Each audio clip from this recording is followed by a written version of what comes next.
বিবাহের আগেই যে মেয়ে টিকটক করে, হারাম ছবি দেয়, কোন নাফরমানের সাথে যার হারাম সম্পর্ক, অবৈধ প্রেম ভালোবাসা, ওই নারী তোমার জীবনেও কোনোদিন সুখ দিতে পারবে না, আনন্দ দিতে পারবে না। কারণ সে তো আজীবন মোবাইলে যেই পুরুষ দেখছে ওগুলা তো নায়ক, ওগুলা তো তুমি বেড়াইতে চাইতে একটু হ্যান্ডসাম দেখছে। এরপরে যখন তোমারে দেখবে বলে যে আমার এটা কিতা দিল অপদার্থ একটা।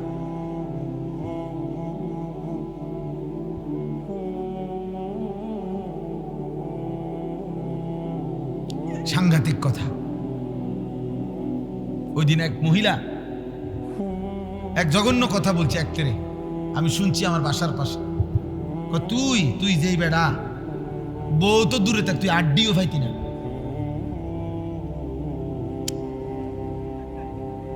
বউ তো দূরে থাক, তুই আড্ডিও পাইতি না। বদ আখলাক ভালো করবে না তোমাদের। এ নারী দেখো, ছবি দেখো, মোবাইল দেখো, একদিন আফসুস করবা, খোদার কসম একদিন আফসুস করবা। কবরে না, এখানে দুনিয়াতে একদিন হতাশায় ভুগবা, একদিন নিজের উপরে নিজের আফসুস হবে, আফসুস হবে। মরে যেতে মন চাইবে যে আহা, এই জীবনের আর কোনো বাচ্চা থেকে কি লাভ। ঘরে যার অশান্তি, স্ত্রী যার 2 নম্বর, বউ যার 6 নম্বর, বিবাহিত স্ত্রী যার পরকীয়ায় আসক্ত, তার ঘর তার জীবন জাহান্নামের টুকরা, তার জিন্দেগি জাহান্নামের টুকরা, জাহান্নামের টুকরা। আল্লাহ আমাদেরকে হেফাজত করেন। অতএব ভাইয়া, বাবাদেরকেও বলি, আপনারা আপনাদের ছেলে মেয়েদের দিকে নজর দেন, ওদেরকে ফেরান, ওদেরকে বুঝান। তোমরা ছেলেরাও বাপ অনেক সুন্দর বসছো তোমরা বাবা, তোমাদের উপরে আমি অনুরোধ করছি, একজন ছেলেও ভালো হবে, চরিত্রটা নষ্ট করো না, আখলাক নষ্ট করো না। আখিরাত তো বরবাদ হবেই বাপ, দুনিয়াও বরবাদ হয়েছে। প্রতিদিন সারা দিন আমরা শুনি, এই যুবকদের কাহিনী শুনি মোবাইলে, এমনি ব্যক্তিগতভাবে। গুনাহ তারে কি ক্ষতি করছে তোমাদের কাছে তোর বলে না, তোমার সাথের ছেলেও হয়তো তোমারে বলে না, তোমার সাথে চলে ফিরে খায় হয়তো জানে না, কিন্তু নিজের শরীর স্বাস্থ্য যৌবন নষ্ট করে একদিন অপদার্থ ছাড়া, অচল ছাড়া আর কিছু হয়। আল্লাহ তাআলা প্রত্যেকটা ছেলেকে হেফাজত করে। যৌবন বয়সের ইবাদত আল্লাহর বড় দাম পছন্দ, কারণ পূর্ণাঙ্গ ইবাদত আল্লাহ তাআলা যৌবন কালের জন্যই বরাদ্দ করছেন। বৃদ্ধকালে মানুষের শত আগ্রহ হইলেও শারীরিক দুর্বলতার কারণে বয়স হয়ে গেলে ওই মানুষটা বহু আমল আর করতে পারে না। এবারে এখন বুঝছে সারা রাত তাহাজ্জুদ পড়লে ভালো হইতো, কিন্তু শরীরে তো কুলায় না। উনি এখন বুঝছে 1,00,000 বার আল্লাহরে ডাকলে, তসবিহ পড়লে ভালো হইতো, কিন্তু না শরীরে তো কুলায় না। কিন্তু যৌবন কালে সম্ভব। যুবকের আবার রাত কি, যুবকের আবার দিন কি, 24 ঘন্টা যৌবনের বরাবর। একটা কিশোর যুবকের জন্য রাত দিন মূলত বরাবর। ও মন চাইলে সারা রাতও জেগে থাকতে পারে, ও মন চাইলে সারা রাতও ঘুমাই থাকতে পারে। হোতা দিলে আর মনে করে না, হ্যাঁ মন চাইলে উঠতাম না তো শুয়ে রইল, মন চাইলে ঘুমাইতাম না, সারা রাতও জেগে মেহনত করতে পারে। কারণ আল্লাহ তাআলা শরীরের মধ্যে তো কি দিছেন, শক্তি দিছেন। তা আল্লাহ তাআলা কি সারা রাত সেজদা দিতে বলছে? কথা বলেন না কেন? আল্লাহ তাআলা বলছে সারা দিন নামাজ পড়তে, আল্লাহ তাআলা বলছে সারা দিন কোরআন শরীফ পড়তে। দুনিয়া, ব্যবসা বাজার, চাকরি, লেনদেন, পড়ালেখা এগুলো নিষেধ, ইসলামের মধ্যে এগুলো নিষেধ। তো তাইলে বলো ভাই, তোমার উপরে জুলুম করলো কই? তোমার উপরে বোঝা দিল কই? 5 ওয়াক্ত নামাজের টাইম হিসাব করলে 1 ঘন্টা হতো না। সবটা নামাজের সময় আদায় করলে 4 রাকাত ফজরের নামাজ পড়তে 1 ঘন্টা দরকার। তাহলে 5 ওয়াক্ত নামাজের এই অল্প একটু টাইম, ঘন্টা খানিক টাইম, এটুকু আল্লাহকে দিয়ে আল্লাহ তো বলছে বাকি বান্দা প্রত্যেক নামাজের পরে কর্মে ছুটে যাও, কর্ম করো, আমার রিজিক তালাশ করো। আমি জমিনের চতুর্দিকে রিজিক রেখেছি বান্দা, তালাশ করো। প্রত্যেকের জন্য আমি আল্লাহ তাআলা রিজিক বন্টন করে রাখছি। কারো অটোতে, কারো সিএনজিতে, কারো গাড়িতে, কারো দোকানে, কারো চাকরিতে, কারো ব্যবসায়, কারো বিদেশে আমি আল্লাহ তাআলা বরাদ্দ করে রেখেছি। ছোট তুমি কর্মে ছোট যাও, কিন্তু আমারে মনে রাখো, ওয়াযকুরুল্লাহ কাসীরান লাআল্লাকুম তাত্তাকুন তুফলিহুন। আমারে মনে রাখো বান্দা, যেখানেই থাকো আমি আল্লাহকে স্মরণ রাখো। আজান শুনলে আবার মসজিদে আইসো, আমারে সেজদা দিয়ে যাইও। আল্লাহ বলে নিশ্চিত তুমি দুনিয়া আখিরাতে সফল হবে, দুনিয়া আখিরাতে সফল হবে। এজন্য এই ইসলাহি মজলিসের মূল ফিকির এটা। এই সকল বক্তার সমস্ত কথার মাকসাদ কমপক্ষে নিজেকে নষ্ট না করা। আর যদি কিছু করতে না পারো, এই সমাজ, এই জাতি, এই দেশ, এই পৃথিবীর কোনো উপকার যদি তোমার দ্বারা নাও হয়, নিজেরে নষ্ট করো। নিজেরে চরিত্রহীন মানুষের কোনো ইজ্জত থাকে না। কোনো সুর, কোনো ডাকাত, কোনো সুদখোর, কোনো ঘুষখোর, কোনো কিস্তিখোর, কোনো জুয়ারি, কোনো মদখোর, নেশাখোর, কোনো জেনাকারী, বেবিচারী, এগুলো তো ইজ্জত থাকে। ক্ষমতা দেখাইলেও সম্মান থাকে না, দাফট দেখাইলেও ইজ্জত করে না মানুষ। সামনাসামনি হয়তো যে কইছে, পিছন দিয়ে আবার মন্দই বলে, অসতী। এজন্য নাফরমান কখনো ইজ্জত পায় না, আমিও না, তুমিও না। আল্লাহ তাআলা আমাদেরকে হেফাজত করেন। আমি যেই 4টা আয়াত পড়ছি, এবার সংক্ষেপে এই 4টা আয়াতের অল্প একটু কথা বলি, তাইলে আমার কথা শেষ। এই 4টি আয়াতের মধ্যে ছোট্ট ছোট্ট আয়াত, মূলত আমাদের নবী সাল্লাল্লাহু আলাইহি ওয়াসাল্লাম, আমাদের প্রিয় নবী সাল্লাল্লাহু আলাইহি ওয়াসাল্লামকে লক্ষ্য করে আল্লাহ তাআলা এই কথাগুলো বলছেন। আমাদের নবী সাল্লাল্লাহু আলাইহি সাল্লামের একটি বিশেষ বৈশিষ্ট্য এটা, কোরআনের আলোকে নবীজির অগণিত বৈশিষ্ট্য, অসংখ্য, দুনিয়াতেও আখিরাতেও। তো এখানে আল্লাহ তাআলা একটা কথা বুঝাইছেন, কোরআনুল কারীমের তাফসীরের মধ্যে আছে। এই সূরা যেটা আমি পড়ছি, আলাম নাশরাহ, এই সূরাটা 94 নম্বর সূরা, 30 নম্বর পারা। অনেকে পারে ওই সূরাটা, আলাম নাশরাহ লাকা সাদরাক। এই সূরা ছোট্ট ছোট্ট 8 আয়াত এই সূরার মধ্যে, এর মধ্যে মাত্র 4টি আয়াত আমি পড়ছি। তো এখানে আল্লাহ তাআলা একটা কথা বুঝাইছেন আমাদের নবীকে, যে বন্ধু, আপনার পূর্বে বহু নবী, এমন অনেক বিষয় আছে যেগুলো ওই নবীরা আমি আল্লাহর কাছে চেয়ে আমি আল্লাহর থেকে নিছে।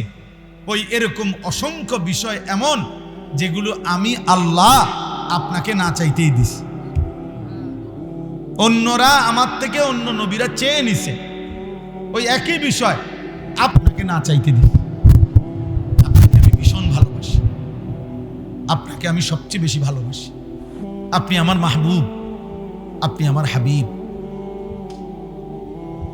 আপনারে কেউ কিছু বললে, কোরআনুল কারীমের মধ্যে আছে, যতবার মক্কার কাফেররা নবীজির 23 বছরের জীবনে যে যখন আল্লাহর নবীকে কোনো মন্দ কিছু বলছে, প্রত্যেক কথার জবাব এবং সান্ত্বনা এবং কাফেরদেরকে তার পাল্টা কথা আল্লাহ তাআলা সরাসরি, আল্লাহ স্বয়ং আল্লাহ বলছেন, আমি নিজে, আমি রব, বন্ধু, আপনাকে কেউ কিছু বললে আমি জবাব দেব।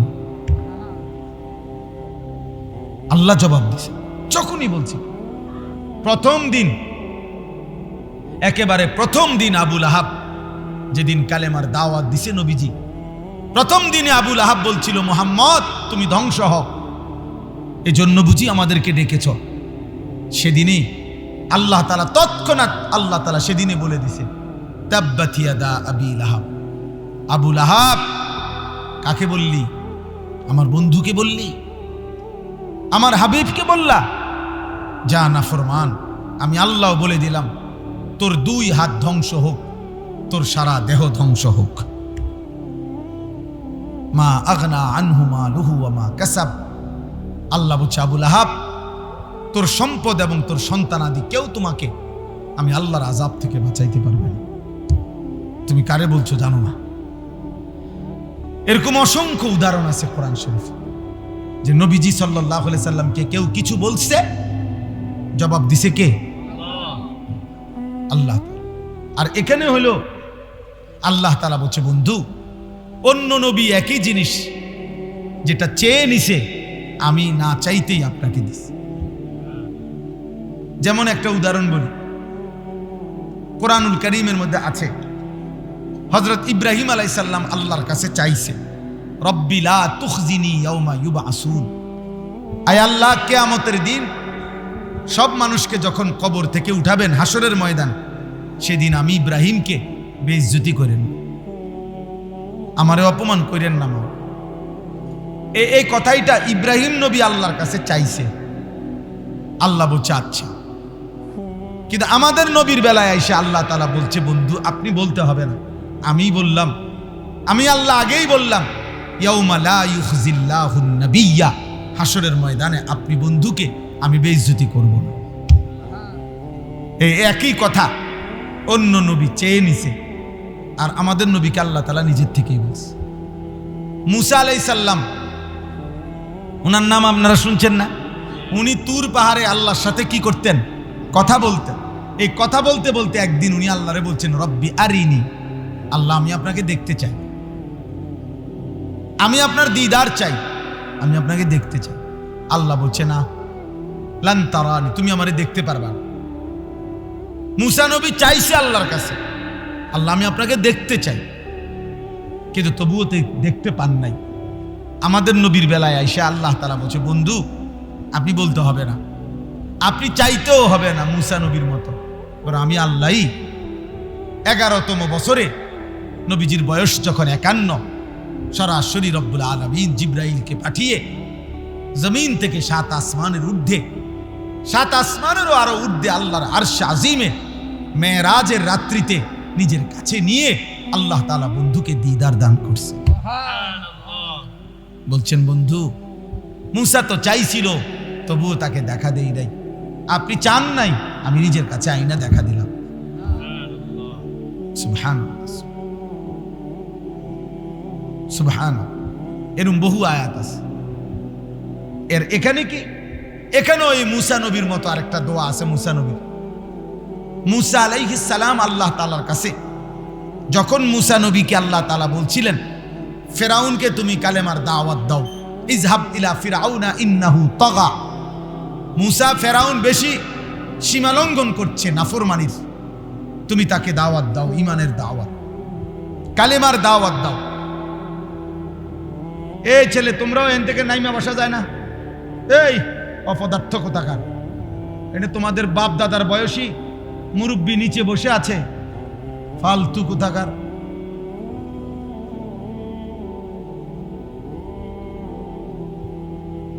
চিন্তা করছেন, ওখানে জমিদার বইয়া রয়েছে ওটার উপরে, আর তার দাদার বয়সী মুরব্বীরা এখানে বসে। আখলাক কোথা, ছেড়ে দেওয়া যাবে না। আমি একদিনের জন্য আসছি, একদিনই আমার তবিয়তে নগদ এখনই বলতে হবে, ছেড়ে দিলে হেরে গেলেন। 12 বছরের বাচ্চা এক ওয়াক্ত নামাজ পড়ে না, এবার পারি না তো পারি না, আপনি চাচা ভাত খান কিনতেন, আকামলা মানুষ। একটা বাচ্চা আপন সন্তানকে আপনি নামাজ পড়াইতে পারেন না, আপনি দুনিয়াতে আসছেন কিনতেন, গোড়ার ঘাস কাটতে নিয়ে আসছেন। আপনি আসছেন দুনিয়া ভাত খাইতেন আর বিল্ডিং করতেন। আল্লাহ আপনারে মুসলমান বানাইছে, সোফা বানাইতেন আর খাট পালং আর ফার্নিচার বানাইতেন। হ্যাঁ, আমাদেরকে আল্লাহ তাআলা এই জন্য পাঠাইছে নাকি? কথা বলেন না কেন? তাইলে এক মুসলমান পিতার দায়িত্ব কি বিল্ডিং করে দেওয়া না সন্তানকে নামাজি বানানো? তো তাহলে কথা ছিল কি? আপনি করেন কি? আপনি কে করেন? হ্যাঁ, বসে বসা ছেলে মোবাইল টিপে আর টোটো করিয়া ঘুরে, নারী দেখে, ছবি দেখে, অসভ্য। আর এবারে বয়স্ক লোক, তার লাইগা 12 লাখ টাকার সুদ কিস্তিতে বিদেশ পাঠাইবো তারে, মানুষের দ্বারে দ্বারে কিস্তি নেয়, এবারে দুয়ারে দুয়ারে টাকা খুঁজে। আর যেই নাফরমানের জন্য খুঁজতেছে, ওই নাফরমান আল্লাহরে একটা সেজদাও দেয়। এবারে বাপের দায়িত্ব আদায় করতেছে। আচ্ছা চাচা বাপ ফুত মিল্লা মনে রাখেন দুজন হাসরের ময়দানে দাঁড়াবেন।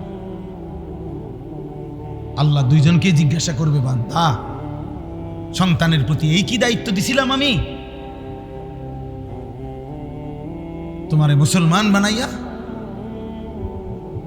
কথা ছিল এই, তুমি শুধু বাড়ি করে দিবা, বিয়া করাই দিবা, কিস্তিতে টাকা নিয়া বিদেশ পাঠাই দিবা, এই ছিল দায়িত্ব মুসলিম। তাহলে আপনার ছেলের নামাজের জিম্মাদার কে? আরেক দেশের হুজুর নাকি?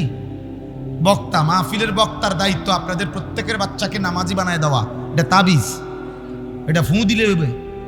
এটা মেহনত করতে হবে, এটা মেহনত করতে হবে যথাযথ। ছেড়ে দিলে জীবনও, ফেলে রাখলে অযত্নে অবহেলায় একটা লোহাও যদি মাটির উপরে ফেলে রাখে কয়দিন পরে লোহাও মাটি হয়ে যায়। মাটি লোহা হয় না, কথা বুঝেন নাই? লোহা আর মাটি যদি ফেলে রাখে একসাথে মাটির উপরে লোহা, তো মাটি কি হবে না, লোহা কি হবে? মাটি হয়ে যাবে, লোহা মাটি হয়ে যাবে। তার মানে ফেলে রাখলে, অযত্নে ছেড়ে দিলে একটা সুন্দর ফুটফুটে ছেলে, মুসলমানের সন্তান একদিন নাফরমান হতে হতে, চরিত্রহীন হতে হতে পচা দুর্গন্ধ ডাস্টবিনের ময়লা হয়ে যাবে, জাহান্নামের কীট হয়ে যাবে। আল্লাহ হেফাজত করে। তো বলতেছিলাম, মুসা আলাইহিস সালাম আল্লাহকে বললেন, আল্লাহ ফেরাউনের কাছে আমি যাব, তবে রব্বিশরাহ লি সদরি, আল্লাহ আমার সিনাটা, আমার বুকটা, আমার কলজাটার মধ্যে এত বড় শাসক ফেরাউন, তার সামনে বলার জন্য যে শক্তি, সাহস, হিম্মত, দৃঢ়তা, ইস্তেকামাত, আপনার কথা, কালেমার কথা, ঈমানের কথা বলার জন্য যা যা দরকার আমার বক্ষ খুলে দেন, আমার অন্তরে সেগুলা ঢেলে দেন। কে চাইছে? মুসা আলাইহিস সালাম। আল্লাহ তাআলা দান করছে। কিন্তু এই একই জিনিস নবীজি সাল্লাল্লাহু আলাইহি সাল্লামের বেলায় 40 বছর বয়সে যখন নবীজি কালেমার দাওয়াত দিবে, তখনও তো মক্কার এই কুরাইশ কাফেররা, এরা সব ক্ষমতাধর, শক্তিশালী। আল্লাহর নবী যখন এদের সামনে ইসলামের দাওয়াত দিবে, তখন নবীজির সিনার মধ্যেও তো ঈমান, ইলম, তাকওয়া, হিম্মত, সাহস, বীরত্ব, যত ধৈর্য, সহ্য, যত নিয়ামত, এগুলো দরকার না? তো উনিও তো চাওয়া দরকার। মুসা নবী যেরকম চাইছে, আমাদের নবীও তো এরকম চাওয়া দরকার না?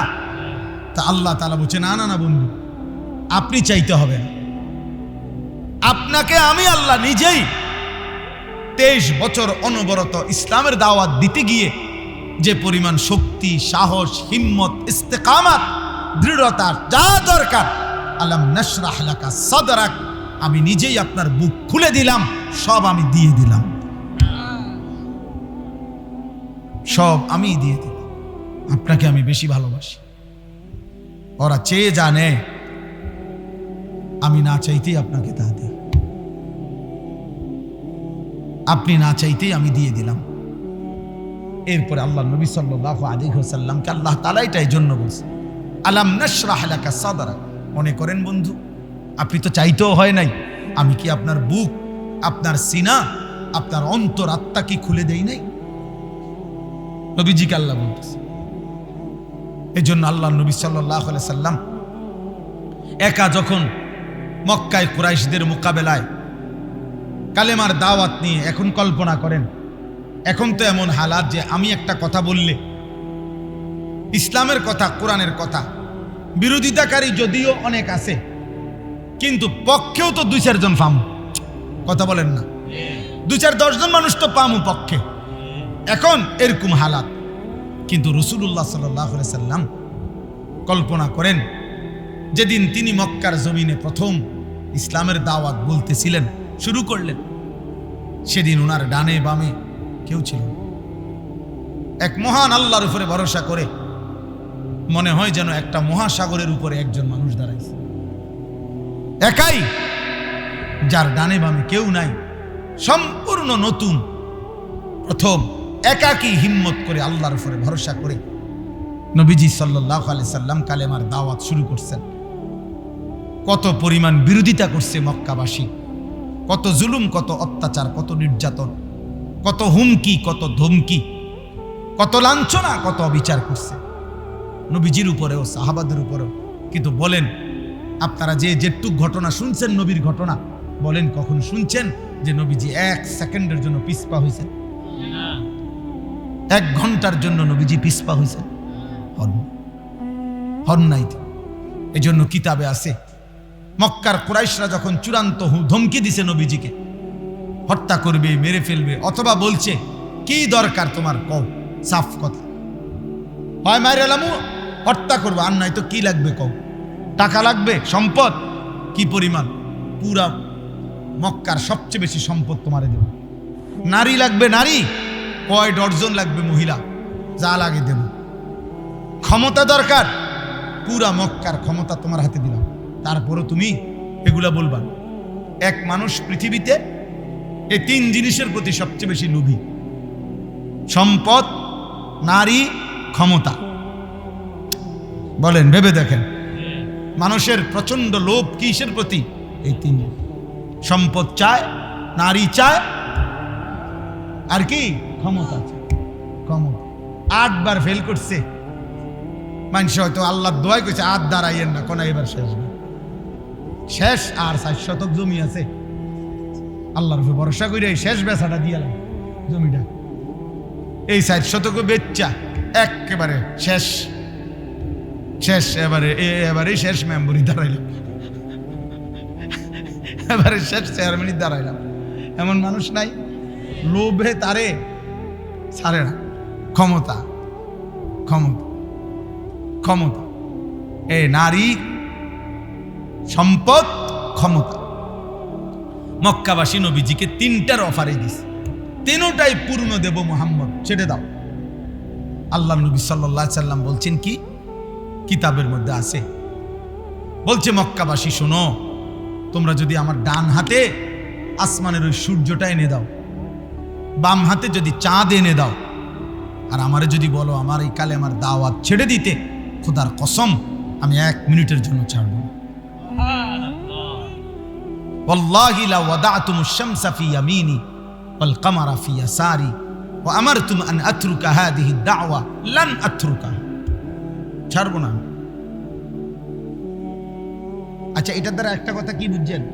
যদি সূর্য এনে দাও ডান হাতে, বাম হাতে যদি চাঁদ এনে দাও, অর্থ হইল, আমার যেটা বুঝারি অর্থ হইল, রাত্র দিন যদি পুরাটাও 24 ঘন্টা, দিনে সূর্য, রাতে চাঁদ, তো 24 ঘন্টার মালিকানাও যদি আমার হাতে দিয়ে দাও, আর বিনিময়ে যদি বলো আমারে কালেমার দাওয়াত ছেড়ে দিতে, আমি ছাড়ব। আলাম নাশরাহ লাকা সাদরাক, আল্লাহ বলছে বন্ধু, আপনার বুক, আপনার সিনা আল্লাহর জন্য, দ্বীনের জন্য, কালেমার জন্য, আখিরাতের জন্য, ইসলামের জন্য, মানুষকে ফিরাবার জন্য যা মজবুত হিম্মত, সাহস, শক্তি দরকার, আমি সব কিছু আপনার কলিজায় দিয়ে দিয়েছি। আমার বন্ধু, এবার আমি একটা কথা শুধু বলতে চাই, নবীজি সাল্লাল্লাহু আলাইহি সাল্লামের এই আয়াতের দ্বিতীয় আরেকটা অর্থ আছে। আল্লাহ তাআলা বলছেন, বন্ধু সিনা চাক আমাদের নবী সাল্লাল্লাহু আলাইহি সাল্লামের ভেতর অন্তরাত্মা পবিত্র করার জন্য। কিছু তো নাই এমনি, তবু আল্লাহ তাআলা 4 বার ফেরেশতার মাধ্যমে আল্লাহ তাআলা জান্নাতি পানি দ্বারা আল্লাহ নবী সাল্লাল্লাহু আলাইহি সাল্লামের পবিত্র অন্তরকে ধুয়ে দিয়েছেন। কয়বার? 4। যে অন্তরে কোনো কালিমা নাই, যে অন্তরে কোনো গুনাহ নাই, যে অন্তরে কোনো পাপ নাই, সেই নিষ্পাপ নিষ্কলুষ পবিত্র অন্তরকেও খুদ আল্লাহ তাআলা 4 বার জান্নাতি পানি দিয়ে, হাউজে কাউসার কিংবা জমজম পানি দিয়ে ধুয়ে দিয়েছেন। সেই আল্লাহ বন্ধুকে এভাবে ধুয়ে দিয়েছেন। এবার বলেন, আমাদের যে অন্তর, এই অন্তরের মধ্যে গুনাহ কি পরিমাণ, পাপ কি পরিমাণ, নেকি কি পরিমাণ? তাহলে সেই হিসাবে চিন্তা করলে এখান থেকে সবক আমরা প্রত্যেকের উচিত, আমাদের অন্তর পবিত্র করার জন্য, অন্তরকে গুনাহ থেকে মুক্ত করার জন্য আল্লাহওয়ালা হক্কানি আলেমে দিন ওলামায়ে কেরামের সোহবতে সান্নিধ্যে আসা যাওয়া করা, ওনাদের থেকে দিন শেখা, আল্লাহর কোরআন রসুলের সুন্নাহ ইসলাম মানা, এর মাধ্যমে দিলকে পবিত্র করার চেষ্টা করা, নাই তো হবে না। এই জন্য এই কথা স্পষ্ট, কোরআন এবং সুন্নাহ ছাড়া, ওলামায়ে কেরামের সাহচর্য ছাড়া, ইসলামের আলো ছাড়া, আল্লাহর দয়া ছাড়া খোদার কসম অন্য কোনো পড়া লেখা বই পত্র, অন্য কোনো মতবাদ, অন্য কোনো গবেষণা দিয়ে, পৃথিবীর অন্য কোনো মানুষের কোনো তন্ত্র মন্ত্র দিয়ে মানুষের চরিত্র, মানুষের জীবন, মানুষের ভেতর বাহির উত্তম সুন্দর পবিত্র হতে পারে না, হতে পারে না, হতে পারে। পবিত্র মানুষ যদি কেউ হতে হয় সে শুধুই কোরআন দ্বারা, পবিত্র মানুষ যদি হতে হয় সে শুধুই রসুলের সুন্নাহ দ্বারা, নবীর একটা একটা সুন্নাতের দ্বারা, নবীজির অনুসরণের দ্বারা, ওলামায়ে কেরামের সাহচর্য দ্বারা, কোরআন সুন্নাহর আলো দ্বারা। এজন্য যারা তাদের সন্তানকে দিন শিখান নাই, আখিরাত শিখান নাই, আল্লাহর কোরআন শিখান নাই, রসুলের সুন্নাহ শিখান নাই, উত্তম মানুষ বানাইতে পারেন না, পারবেনও না। ভাত খাইতেন পারবেন, এক বয়স আমনে খাওয়াইছেন ফুতেরে, আরেক বয়স হাতে আমনেরে খাওয়াইব, এই আরই আপেল মালটা খাইবেন আর কি,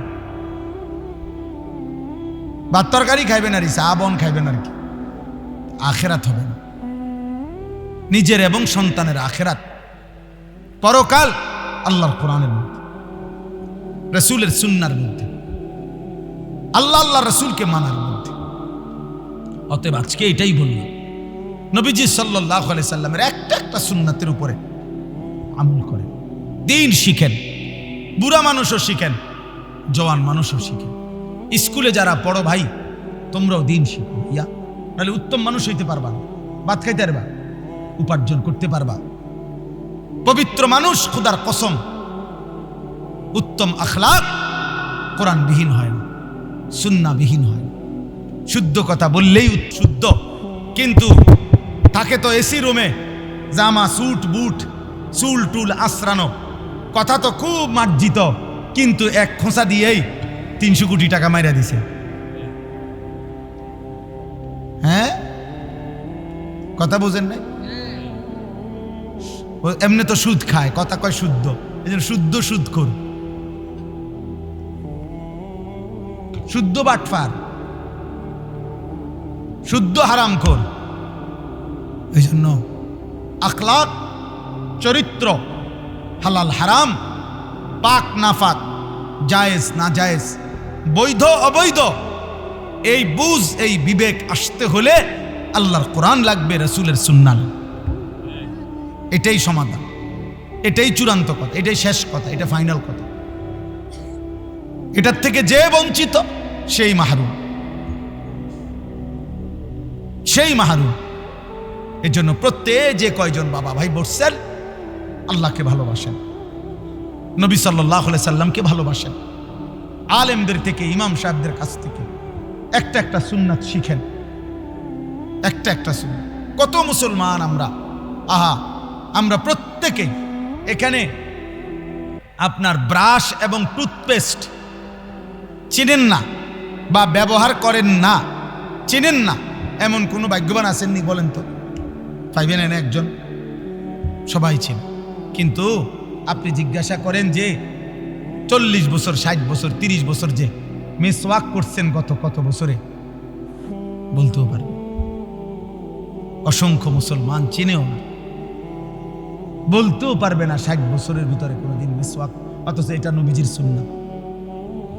তাহলে মিসওয়াক চিনলেনও না, ব্রাশের কথা ভুললেনও না, হাসরের ময়দানে কেমনে দাঁড়াইবে? দস্তরখান চিনেন না, ডাইনিং টেবিল বলেন না, কারণটা কি? ঠেলাওয়ালা দিন মজুরু মনে করে একটা ডাইনিং টেবিল লাগবে, নইলে ইজ্জত থাকবে না। তাহলে দুনিয়া চিনলেন, আখিরাত চিনলেন না কেন? নবীজির সুন্নাত চিনলেন না কেন? এজন্য দয়া করে ফিকির করেন, ভাবতে শিখেন। ছেলেরা, বাপ তোমাদেরকে বলি, বাবা, নিজের চরিত্র বড় সম্পদ। Character is lost, everything lost. এটা ইংরেজিতে আমরা ছোটবেলায় প্রাইমারি থাকতে পড়ছি। যার চরিত্র নাই, তার কিছুই নেই, তার কিছুই নাই, তার কিছুই নেই, তার কিছুই নেই। আল্লাহ তাআলা শেষ কথা হলো, আল্লাহ বলেন ওয়াদা'না আনকা ভিজরাক। আল্লাহ বলছে বন্ধু, উম্মতের চিন্তায়, মানুষের পরিবর্তনের পেরেশানিতে মানুষগুলো কিভাবে আল্লাহ চিনবে, আখিরাত চিনবে, এই চিন্তা, অস্থিরতা, টেনশন আপনার কোমর বাঁকা করে দিছিল। আল্লাযী আনকাদা যাহরাক, আপনার পিঠ বাঁকা করে ফেলছিল মানুষের চিন্তায় চিন্তায়। আমি আল্লাহ তাআলা আপনার সেই চিন্তা দূর করে দিয়েছি, আপনাকে পরিপূর্ণভাবে কোরআন এবং আমার যত দিক নির্দেশনা সব দিয়ে আপনাকে আমি মেহনত করতে বলে দিয়েছি। এবার আপনি যথাযথ ধারায় মেহনত করেছেন, মাত্র 23 বছরে সারা আলমে কালেমার পতাকা উড়ে গেছে। পৃথিবী জেনে গেছে ইসলামের কথা, কোরআনের কথা, কোরআনের কথা। আপনি ভাবতেছিলেন কি করবেন, আমি আল্লাহ তাআলা সব আপনাকে বলে দিচ্ছি, সব আপনাকে দেখাই দিচ্ছি, সব আপনাকে দেখাই দিচ্ছি। সর্বশেষ কথা হলো ওয়ারাফা'না লাকা যিকরাক। আল্লাহ বলছে বন্ধু, কিয়ামত পর্যন্ত নয়, অনন্তকালের জন্য আমি আল্লাহ আপনার স্মরণ, আপনার মর্যাদা, আপনার শ্রেষ্ঠত্ব আমি আল্লাহ সব কিছুর ঊর্ধ্বে তুলে দিয়েছি। আমি আল্লাহর পরে আমার গোটা মাখলুকাতের উপরে আপনি মুহাম্মদ আরবির সম্মান। ইস বাদ আজ খুদা বুজুর্গ তুই কিসায়ে মুখতাসার, আমি সম্মান আপনার উচ্চ মর্যাদা উঠিয়ে দিয়েছি। এজন্য হাদিসের মধ্যে আছে, তাফসীরের মধ্যে আছে, আল্লাহ তাআলা নিজে বলছে, এই আয়াতের তাফসীর আছে, ইজা যুকিরতু যুকিরতা মাই। আল্লাহ তাআলা নিজে বলছে বন্ধু, আমি আপনার সম্মান এভাবে বললাম যে পৃথিবীতে, এই সৃষ্টিতে, ইজা যুকিরতু যুকিরতা মাই, আমি যদি আলোচিত হই, অর্থাৎ আমার নাম যদি আলোচনা হয় যেখানেই যখনই, তো আমি বন্ধু ওয়াদা দিলাম আপনার নামও আলোচনা হবে। হয় কিনা বলেন?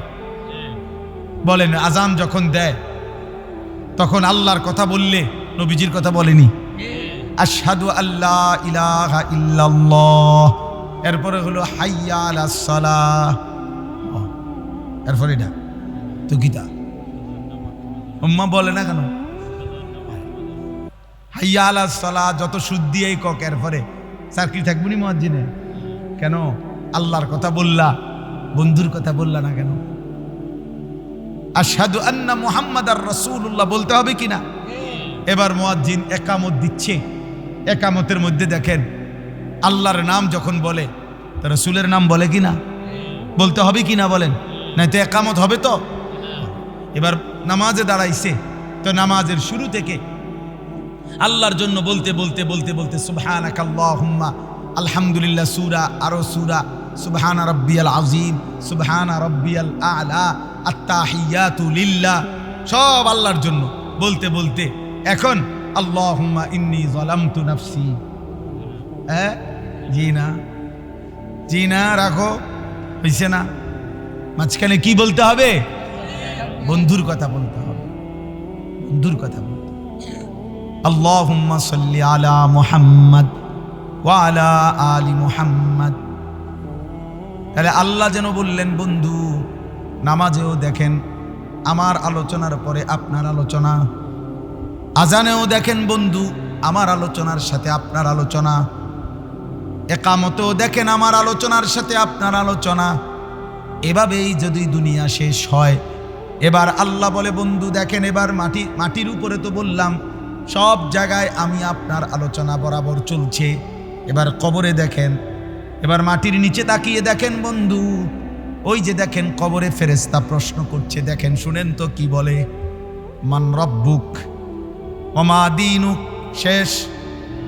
হ্যাঁ, না না না না না, ওমান হাদাল্লাযী বুইসা ফীকুম।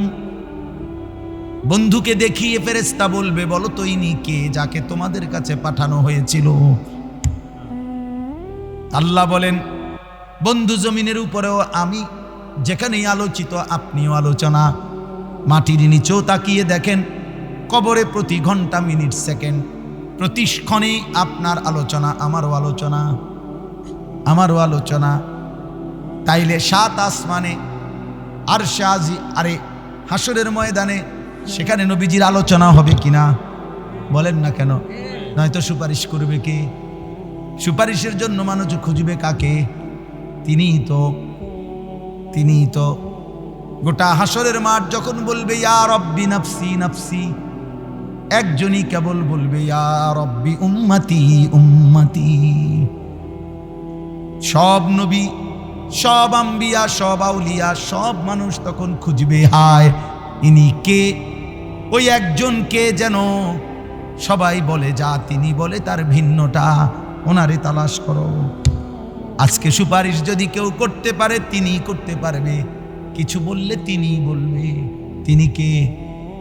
মুহাম্মাদুর রাসূল সাল্লাল্লাহু আলাইহি ওয়াসাল্লাম। আল্লাহর নবী বলছেন আনা আউয়ালু শাফিঈন, উম্মত শুনো, কিয়ামতের দিন আমি মুহাম্মদই সর্বপ্রথম আল্লাহর কাছে সুপারিশ করব। আনা আউয়ালু মুশাফফাইন, সর্বপ্রথম আল্লাহ আমার সুপারিশ শুনবেন, গ্রহণ করবেন। আনা আউয়ালু খাতিবুহুম ইযা উনসিতু, নবীজি বলেন উম্মত কিয়ামতের ময়দানে সব যখন চুপ থাকবে, আল্লাহর সামনে কথা বলার কারো যখন কোনো সাহস হবে না, আমি মুহাম্মদই সর্বপ্রথম আমার রবের সাথে কথা বলবো। আনা আউয়ালু মান ইয়াসজুদু, হাসরের ময়দানে প্রথম সেজদা আল্লাহকে আমি মুহাম্মদ দেব। আমার আল্লাহর সামনে প্রথম চোখের পানি আমি ফেলবো, আমার আল্লাহর প্রশংসার বাক্য প্রথম আমি বলবো। আনা আউয়ালু মান ইয়াকরাউ বাবাল জান্নাহ, আমি সর্বপ্রথম জান্নাতের দরজার কড়া নাড়ব। ফেরেশতা ভেতর থেকে বলবে মান, আপনি কে? আমি বলবো মুহাম্মদ। ফাফুতিহাল বাব, ফেরেশতা দরজা খুলে দিবেন আর বলবেন আনতাজিরুলাক, আমি তো আপনারই অপেক্ষা করছিলাম, আপনার জন্যই তো বসেছিলাম, আপনি আসবেন, উদ্বোধন করবেন, তারপরে না বাকিরা ঢুকবে। ওয়ারাফানা লাকা যিকরাক, আল্লাহ বলেন বন্ধু আমি ওয়াদা দিলাম, আমি আপনার মর্যাদা, আপনার সম্মান সব কিছুর ঊর্ধ্বে, মাটির উপরে মাটির নিচে, হাসরের মাঠে জান্নাতে অনন্তকালের জন্যে আপনার আলোচনা, আপনার শ্রেষ্ঠত্ব আমি উঠায় দিলাম। এমন নবী আল্লাহ আমাকে দিছিলেন, কদর করলাম, কদর করলাম। হায় উম্মত, কদর করলাম। আফসোস আমার, সারাদিন উম্মতকে ডাকছেন, মানুষকে আল্লাহর দিকে ডাকছে না নবী? আবু জাহেলের কাছে 4000 বার কালেমার দাওয়াত দিছে। 1000, 4000। সারা রাত আবার তাহাজ্জুদের নামাজে আবার তিনি আল্লাহর কাছে চোখের পানি ফেলে কাঁদছেন উম্মতের জন্য। উম্মতের সারাদিন ডাকছে, আবার সারা রাত চোখের পানি ফেলে, হাত্তা তাওয়াররামাত কাদামাহু। আম্মা জান আয়েশা বলে নবীজি যখন রাত্রিবেলা তাহাজ্জুদ জাগতেন, দাঁড়ায় থাকতেন এত লম্বা, এত সেজদা, এত লম্বা, এত কান্নাকাটি যে ওনার 2টা পাও ফুলে ফুলে যেত, ফুলে ফুলে যেত, ফুলে ফুলে যেত। এই জন্য শেষ কথা বললাম, অনেক লম্বা করলাম, আপনারা অনেক কষ্ট করছেন। প্রিয় ভাই নওজোয়ান বাবা, সবাইরে বলি, আমারও বলি, কিয়ামতের দিন হাসরের ময়দানে নবীজি কিন্তু আমাদের প্রত্যেকের আমলনামা দেখবে। সুপারিশের নিয়ম কানুন আছে রে বাপ। হাউজে কাউসারের ফানি, এটি আমরা কলের ফানি না, চাপ দিবেন আর খাইয়ে নেবেন। নবীজির সুপারিশ, ওইটার কোনো নিয়ম কানুন নাই নাকি? কথা বলেন, আপনাদের বিবেক কি বলে? ছেলেরা বলো ভাই, একজন মুসলমান আমনে মৃত্যু পর্যন্ত বিড়ি খাইতে খাইতে আমনে কবরে যাবেন আর হাসরের ময়দানে উঠবেন, আর নবী দেখে মাশাআল্লাহ, আরে তুমি নি আইও ওই দেবে তো এই যে ঢোকো, হ্যাঁ পয়সা দিয়েছে ফেরেশতারা, আফেল মালটা কাইটটা তোমার লাগে, আও না। আপনি কি ভাবছেন মানে সুপারিশ এরকম নাকি? আপনি মিথ্যা বলতে থাকবেন, আপনি চুরি করতে থাকবেন, আপনি সুদ খাইতে থাকবেন, আপনি কিস্তি নিতে থাকবেন, আপনার ঘরে টেলিভিশন চলতে থাকবে, আপনি প্রত্যেক কথায় গালি দিতে থাকবেন, আপনি বাটফারি আর হারাম অবৈধ উপার্জন করতে থাকবেন, মহিলা বেপর্দা চলতেই থাকবে, আর আপনি মরলেই নবী সুপারিশ করে হাসরের ময়দান আপনার বেহেশত দিয়ে দিব। বেহেশত আপনার আব্বার সম্পত্তি। হ্যাঁ, সুপারিশ মামুর বাড়ি, খামখেয়ালি। আল্লাহ আমাদেরকে হেফাজত করে। প্রত্যেকে তার আমল নামা দেখাইতে হবে। নবীজি দেখবেন একটা একটা পৃষ্ঠা, যখন দেখবেন হায় যুবক তোমার আমল নামায় খোদার 365 দিনে কোনো দিন ফজরের নামাজ পড়ো নাই, 1 বছর, হায় মুসলমান, খোদার কসম, নবী তখন চোখের পানি ফেলবে। উম্মত, আমার উম্মত এমন হয়, উম্মত 30 বছর আমার উম্মত সুদ খায়, 30 বছর আমার উম্মত মিথ্যা বলে, 30 বছর আমার উম্মত নাচ গান দেখে, আমার উম্মতের নারী 30 বছর বেপর্দা। এ আমার উম্মত। আমার উম্মত 365 দিন 1 বছরে কোনোদিন ফজরের নামাজ পড়ল না। এটা কি আমল নামা নিয়ে আসলাম? আল্লাহর নবী খোদার কসম বলবে, একটা ছেলে হইলো, মনে রেখো। নবী বলবে, উম্মত এমন একটা আমল নামা দেখার জন্য আমি বুঝি 23টা বছর সারা রাত কাঁদছি। আমার এত চোখের পানির বদলায় এই আমি তাইফের ময়দানে কি পরিমাণ রক্ত ঝরাইছি উম্মত। আমার রক্তে আমার শরীর ভিজে, পায়ের জুতা আর আমার পায়ের তালু রক্তে জমাট বাইদা গেছে। আমি জুতাটাও খুলতে পারি নাই রক্তের কারণে। এর বিনিময়ে এই আমল নামা। আমার উহুদের দান দান শহীদ করার বিনিময়ে এই আমল নামা। আমি 14 দিনও পেটে পাথর বাইদা মাটি খনন করছি খন্দকের যুদ্ধে। আমি আমার সাহাবাদেরকে নিয়ে পেটে পাথর বাইদা ক্ষুধার কষ্ট সয়েছি, বিনিময়ে এই আমল নামা দেখার জন্য। এত মিথ্যা, এত চুরি, এত জিনা, এত ডাকাতি, এত সুদ, এত ঘুষ, এত বেপর্দা, এত বিড়ি, এত সিগারেট। বলেন চাচা, বলেন বাপ, যে বোনেরা শুনছেন, মা বোনরা, আপনারা বলেন। আর যদি কোনোদিন আসতে না পারি, একদিনে আসলাম ভাই। আর যদি কোনোদিন বলতে না পারি, যুবক আজ একবারই বললাম। তুমি মনে করো, তোমার যদি সামান্য বিবেক থাকে, কি বলবা নবীজির সামনে? কেমনে সুপারিশ চাইবা? এই আমল নামা দিয়া? হাউজে কাউসারের পানি চাইবা কেমনে? কেমনে বলবা বাপ? এজন্য নবীজি কাঁদবেন, কাঁদবেন। নওজোয়ান ছেলেরা, ভাই তোমাদের কাছেও অনুরোধ, আমার ছোট ভাই তোমাদের সামনে বলছে এটা, যে মোবাইল নিয়ে ব্যস্ত না হইতে। হাতে যেই মোবাইল, এগুলা উঠাবা না। যার যার মোবাইল পকেটে নিয়ে নিলে ভালো। মোবাইলটার কথা, এটা নিয়ে ব্যস্ততা না হইলেই উত্তম। অল্প বয়সী তোমরা, কিশোর নওজোয়ান, একটা জিনিস মনে রাখবা ভাই, কিতাবের মধ্যে এই কথা স্পষ্ট আছে যে কিশোর যুবকরা আকরাবুলিল ফিতরা, ফিতরাতের কাছাকাছি। মানে কি? মানে হলো আল্লাহ তাআলা প্রত্যেকটি মানব সন্তানকে জন্ম লগ্নেই সৃষ্টিগতভাবেই ইসলাম মানার, আল্লাহকে মানার পূর্ণ যোগ্যতা দিয়ে, শরীর, স্বাস্থ্য, গঠন, অবয়ব, সক্ষমতা দিয়েই সৃষ্টি করেছে। এটা বিশুদ্ধ হাদিসের মধ্যে নবী সাল্লাল্লাহু আলাইহি ওয়াসাল্লাম বলছেন, মা মিন মাউলুদিন ইল্লা ইউলাদু আলাল ফিতরা। প্রত্যেক মানব সন্তান আল্লাহ তাআলা সৃষ্টির গঠনটাই এভাবে বানাইছে। নাক, চোখ, কান, হাত, পা, অঙ্গ প্রত্যঙ্গ। আমাদের কনুই ভাঙে, আমাদের কোমর ভাঙে, হাঁটু ভাঙে। প্রত্যেকটার মধ্যেই ইবাদতের জন্য আল্লাহ তাআলা এভাবে সাজাইছে। কোরআনুল কারীমের মধ্যে আছে, ফাআকিম ওয়াজহাকা লিদ-দীনি হানিফা। আল্লাহ বলেন, তোমার পুরা চেহারা, পুরা জীবন একনিষ্ঠভাবে আল্লাহর দিকে, দ্বীনের দিকে ফেরাও, মানে আল্লাহর দ্বীনের দিকে ফেরাও। তো যদি বলো আমি পারবো কিনা, আল্লাহ তাআলা নিজেই বলছে ফিতরাতাল্লাহিল্লাতী ফাতারান নাসা আলাইহা, পুরা দ্বীনের দিকে ফিরতে পারবা, মানতে পারবা। এই সৃষ্টিগত যোগ্যতা দিয়েই আমি মানুষকে সৃষ্টি করেছি। অতএব এটা যদি এমন হইতো যে আমি তাল গাছের মতো লম্বা, এটা আর বাঁকাই হয় না, অথচ আমারে বলছে রুকু করতে, তাইলে এটা জুলুম।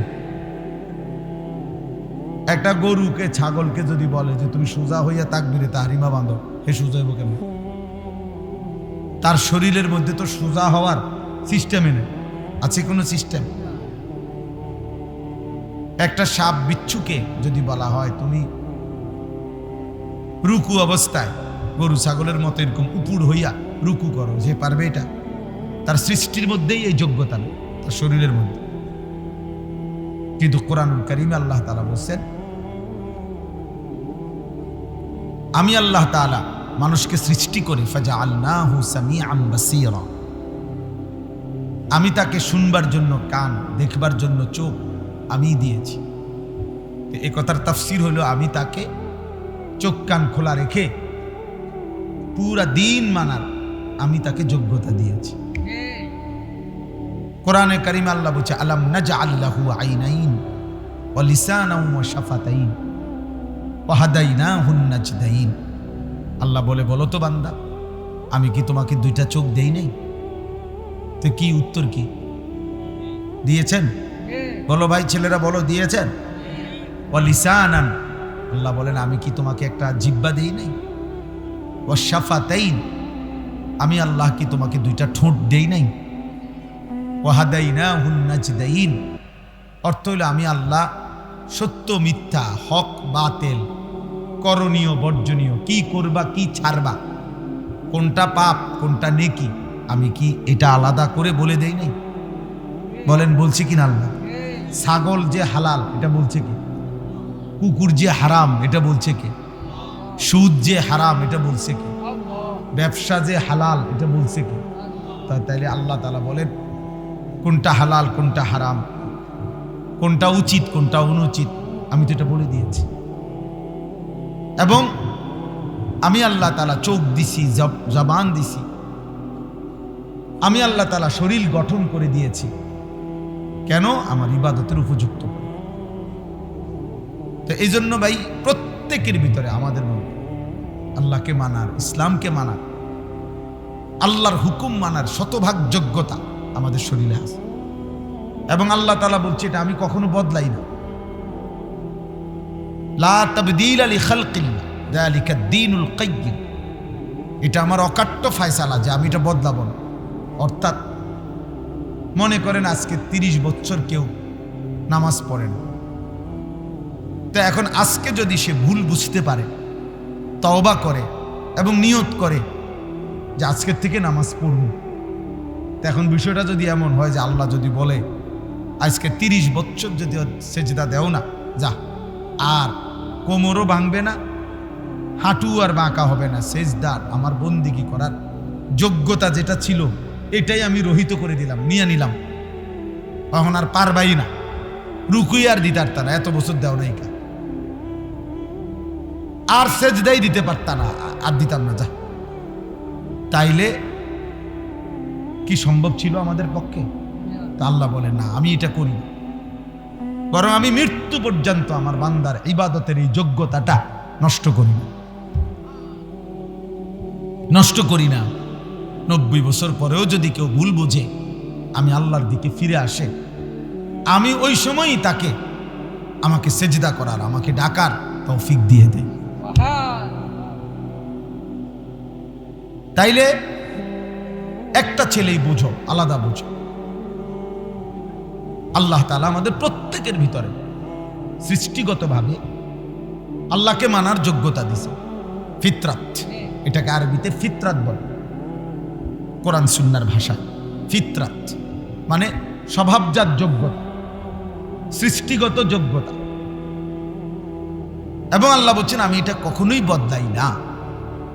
কিন্তু কোরআন শরীফে আছে হাসরের ময়দানে আল্লাহর ফেরেশতারা বহু নাফরমান বান্দাদেরকে বলবে, এদিকে আসো, আয়েশা বলবে, এই দেখো হিসাব, তুমি তোমার জীবনে মোট মনে করো 1,00,000 সেজদা দেও নাই, এখন এগুলা দাও, এখন হাসরের মাঠে এগুলা দাও। ওয়ায়ুদআউনা ইলা সুজুদ, কোরআন শরীফের আয়াত। আল্লাহর ফেরেশতারা বলবে নাফরমান এখন সেজদা দাও। কোরআনুল কারীমে আল্লাহ বলছে ভাইয়া ফালা ইয়াস্তাতিউন, ওই নাফরমান তখন লক্ষবার চেষ্টা করবে কিন্তু আর একটা সেজদাও দিতে পারবে, আর কোনইটা বাঁকা হবে না, হাঁটুটা আর ভাঙবে না, কোনই আর ভাঙবে না, কোমর আর ভাঙবে না। এবার সে ইচ্ছে করলেও সেজদা দিতে, কোরআন শরীফের আয়াত। কোরআনুল কারীমের মধ্যে আছে প্রত্যেক নাফরমান মৃত্যুর সময় আর কিছুদিন বাঁচতে চায়। আল্লাহ এবার যদি একটু সময় দেন আমি নেক আমল করব। আজরাইলকে দেখার পরে প্রত্যেক পাপী আল্লাহর কাছে এটা বলে, কোরআন শরীফে আছে হাত্তা ইদা জাআ আহাদাহুমুল মাউত ক্বালা রাব্বিরজিউন, কিন্তু আল্লাহ তাআলা বলবেন কাল্লা, কখনো। আজরাইলকে সামনে এনে আমি কাউকে দুনিয়ায় আর ফেরত দেই। আজরাইল চলে আসলে এবার যেতেই হবে, এবার বন্দিগি করলেও যাইতে হবে, নাফরমানি করলেও কি চলে যেতে। কিন্তু প্রত্যেক নাফরমান সুযোগ চাই কিন্তু পাবে। কোরআন শরীফে আছে হাসরের ময়দানে প্রত্যেক পাপী আবার আল্লাহর কাছে দুনিয়ায় ফেরত আসার সুযোগ চাই। রব্বানা আখিরনা ইলা আজালিন করিব নুজিব দাওয়াতাকা ওয়া নাত্তাবিউল মুরসালিন। আল্লাহ আমারে দুনিয়ায় একটু সময়ের জন্য ফেরত দেন, আমি আপনার সব কথা মেনে নেব এবং রাসূলের সব কথা অনুসরণ করব। এবার যদি যেতে পারে, আল্লাহ বলবেন না, আর হবে।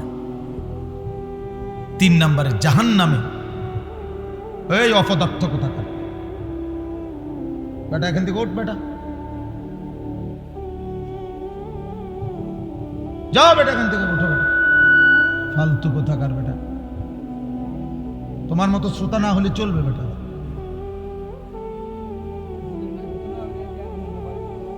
আমি তো এটা নির্বাচনী জনসভা নিই যে আমার ভোট দরকার, বলো ভাই এটা কি জনসভা কোনো?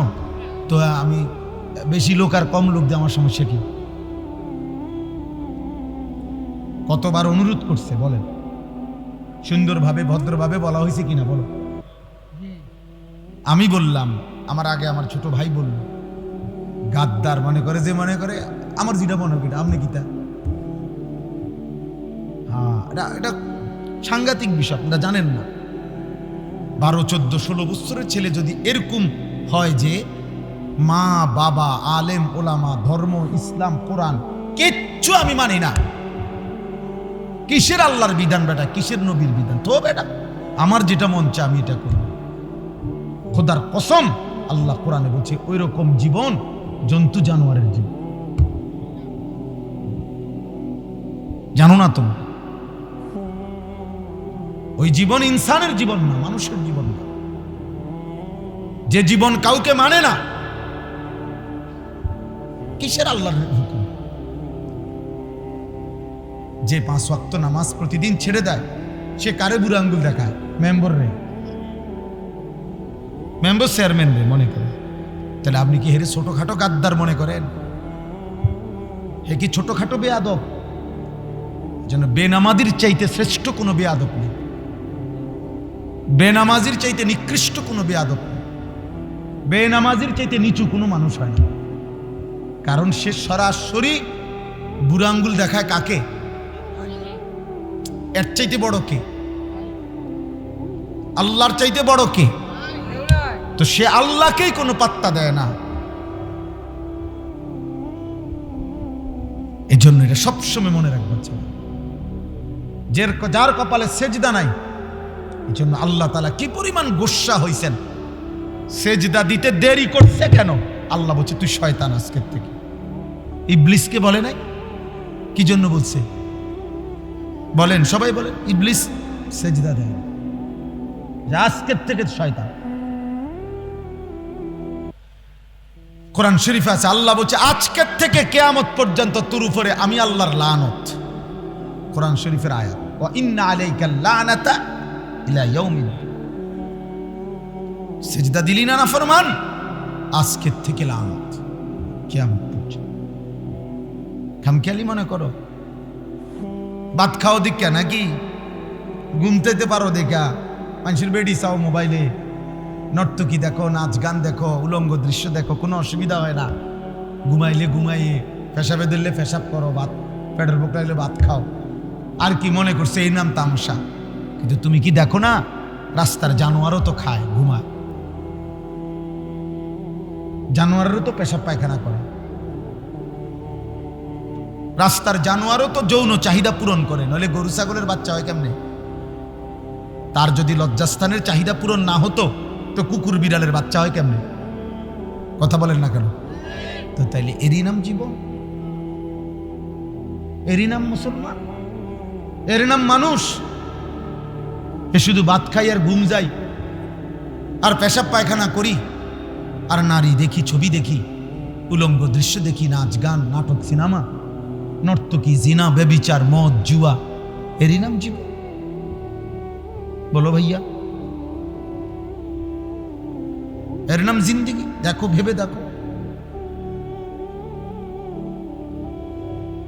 অতএব ভাবতে শিখো। আমি এটাই বুঝাইতে চাচ্ছিলাম। হাসরের দিন রব এর পক্ষ থেকে ফেরেশতা ডাকবে যে নাফরমান সিজদা দাও, সেদিন আর পারবে না। আজকে তো যোগ্যতা আছে, আজকে আমাদের কোনই ভাঙে, কোমর বাঁকা হয়, হাঁটু বাঁকা হয় কেন? সেজদার জন্য, রুকুর জন্য। নাই তো শুধু ভাত খাওয়াইতে দেওয়ার উদ্দেশ্য হইলে গরুর মতো এক সাইডে রাখলে তো চলতো। গরু এভাবে থাকেই তো তার দুনিয়া ভোগ করে, করে না? অথচ আমরা একজন মানুষ, পৃথিবীতে 4 রকমের আল্লাহর মাখলুক। কিছু দাঁড়িয়ে আছে, কিছু উপুর হয়ে আছে, কিছু বসা আছে, কিছু শুয়ে আছে। আর মানুষই একমাত্র ব্যতিক্রম, জামিউল খালায়েক। মানুষ হলো আল্লাহর সমস্ত সৃষ্টির সব অংশ আল্লাহ তাআলা একা মানুষের মধ্যে পূর্ণ দিয়েছেন। এজন্য মানুষকে আল্লাহ তাআলা 4 যোগ্যতা দিয়েছেন। সে দাঁড়াইতেও পারে, সে উপরও হইতে পারে, সে বসতেও পারে, সে শুইতেও। কেন দিছেন? কেন? ভাত খাওয়ার জন্য শুধু? খানা দুনিয়া ভোগ করা তো এগুলো তো এক একটা সৃষ্টি এক হালাতে থাকেই দুনিয়া ভোগ করে, কারণ আমাদের চাইতে বেশি ভোগ করে। একটা বাঘ যে পরিমাণ খায়, মানুষ ওই পরিমাণ খায়। একটা হাতি যে পরিমাণ খায়, মানুষ ওই পরিমাণ খায়। পৃথিবীর সবচেয়ে ধনী মানুষটাও কি হাতির সমান খাইতে পারবে? একটা হাতি, প্রাণীবিদ্যা গবেষকদের কথা হলো 250 কেজি খাবার একদিনে, 90 লিটার পানি পান করে একদিনে। একটা তিমি 200 জন সামর্থ্যবান যুবক এক বেলা যা খায়, 1 লোকমায় তিমি সাগরের এই পরিমাণ খাবার খায়। একটা বাঘ জঙ্গলের কোনোদিন এক বেলা ফাঙ্গাস বা তেলাফিয়া দিয়া খাইব মিজিঙ্গা? তুমি জিঙ্গাই দাও, তুমি বলে দেখো যে ভাই একারে বেশি ভেসে পড়ে বেশি আজকা এই বেলাটা শুধু তুমি ফাঙ্গাস দিয়া খাও। ওই কবে একদম দাঁত ফালাই দেবো বেটা, আমরা বংশে জীবনে কেউ গোশত ছাড়া আমরা খাই না। হ্যাঁ, তা দুনিয়া আমাদের চাইতে জানোয়ার বেশি ভোগ করে না? একটা ছেলে বোঝো ভাইয়া, আলাদা বোঝো। আল্লাহ তোমারও ভালো করে। ধমক দেওয়ার মাকসাদ এইটাই, কোনো দুশ্মনী নাই, দুশ্মনী নাই কারোর সাথে, এখানে দ্বন্দ্ব নাই। দ্বন্দ্ব করবো করতে যেই রাস্তা একবার আইয়ে তো বুঝ হইয়া গেছে, কলিজা ঠান্ডা। গেছি গা ওইদিকে, আবার 10 মিনিট ঘুইরা আবার আবার রাস্তা পাইছি। মাশাআল্লাহ, এই যুগে যে এত সুন্দর রাস্তা আল্লাহর নিয়ামত। আল্লাহ আনাইছে, রাস্তাই তো খুঁজা পাই না।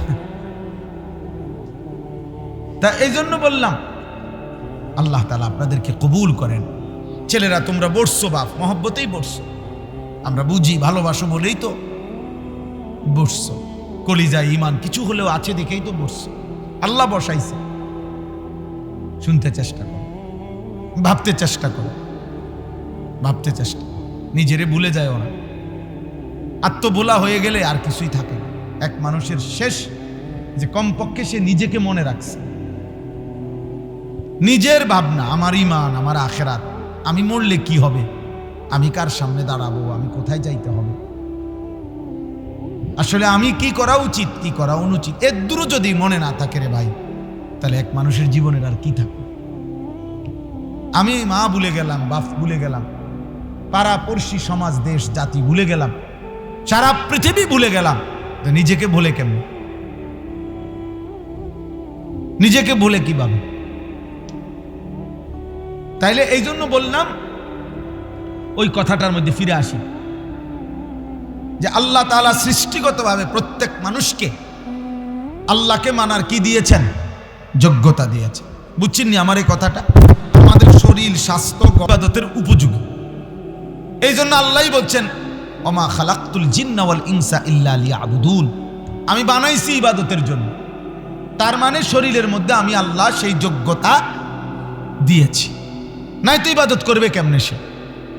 এখন আমি যে কথাটা বলছিলাম যে যার বয়স যত কম সে ততটা ফিতরাতের কাছাকাছি, অর্থাৎ ওই যে জন্মলগ্নের যে যোগ্যতাটা আল্লাহ তাআলা তাকে দিছে, ইস্তেদাদটা, এইটা যত বেশি বয়স বাড়ে, হায়াত যত লম্বা হয়, তো ওই ব্যক্তি যদি নাফরমানি করে তো হায়াত যত দূরে যায় তার ওই যোগ্যতাটা তত নষ্ট হয়।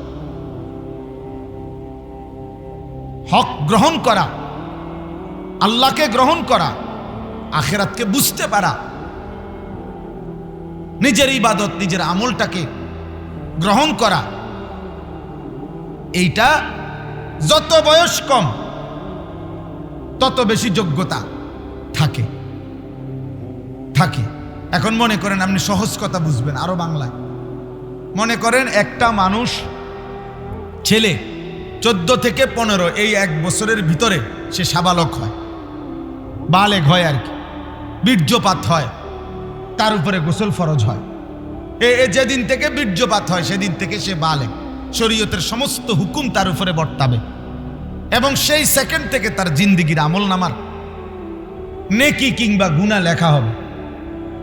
তাহলে এখন মনে করেন যার বয়স 20 বছর, তো 15 বছর বয়স থেকে 20, সে মনে করেন 1 ওয়াক্ত নামাজ পড়ে না, পড়ে নাই, মিথ্যা বলে, চুরি করে, হারাম কিছু করে। আর আরেকজন আজকে বয়স 60 বছর, তো উনিও এই 60 বছর বয়স পর্যন্ত এখনো উনি আল্লাহর নাফরমানি করে। এত বয়স হয়ে গেছে এখনো সুদ খায়, এখনো কিস্তি নেয়, এখনো কথা বললে গালি ছাড়া কথা বলতে পারে না, বুড়া হয়ে গেছে। সাদোয়ানে বসে বসে নর্তকীর নাচ, ছবি, নাটক, সিনেমা এগুলা দেখে। এখন আপনি একটা হিসাব করেন যে এই ছেলের গুনার বয়স কত আর এই বয়স্ক লোকের গুনার বয়স কত? বুঝেন নাই কথা? ছেলের গুনার বয়স কত? আজকে 5 বছর। আর চাচার গুনার বয়স কত? 15 থেকে 60, 45 বছর। 45 বছরের লাগাতার আল্লাহর নাফরমানি করার কারণে হতে পারে আল্লাহ তাআলা আল্লাহকে মানার যোগ্যতাই কমায় দিছে, কিন্তু এটা মাত্র 5 বছর হয়েছে গুনাহ। এরে যদি একটু দিল দিয়া, দরদ দিয়া তারে বুঝানো যায়, তার অনুভূতি জাগে, তাহলে তার গুনার বয়স যেহেতু কম, এটা ছুটে যাবে খুব তাড়াতাড়ি।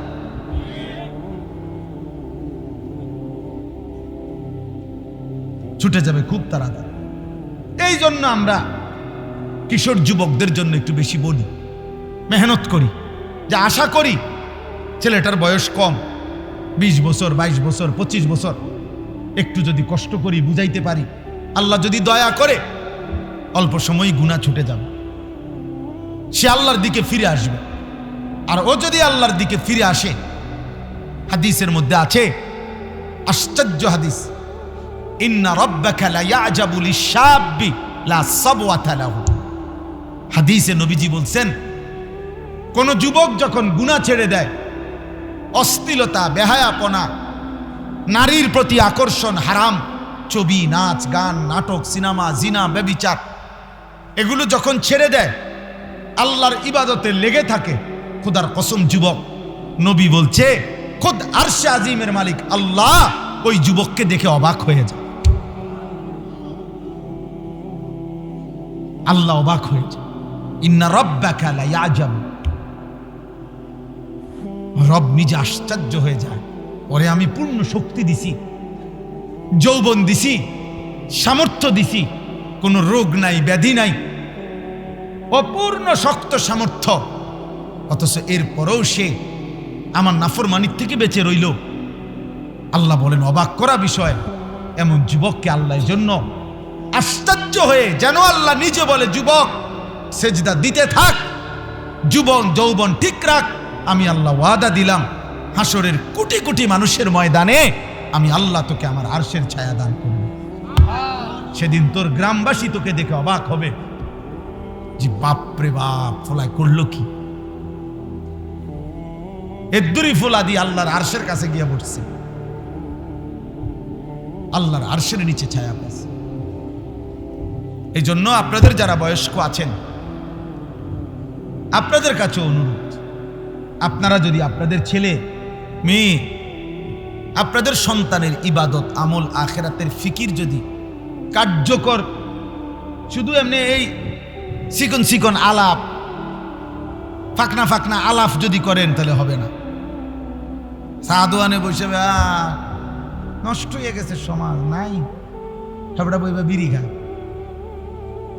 হেবড়া নিজে খায় বিড়ি, হেবড়া কয় সমাজ নষ্ট হয়ে গেছে।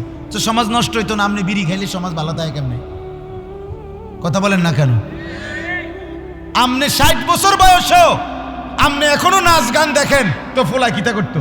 তসবি পড়তো। হ্যাঁ, ফোলা তসবি পড়বো।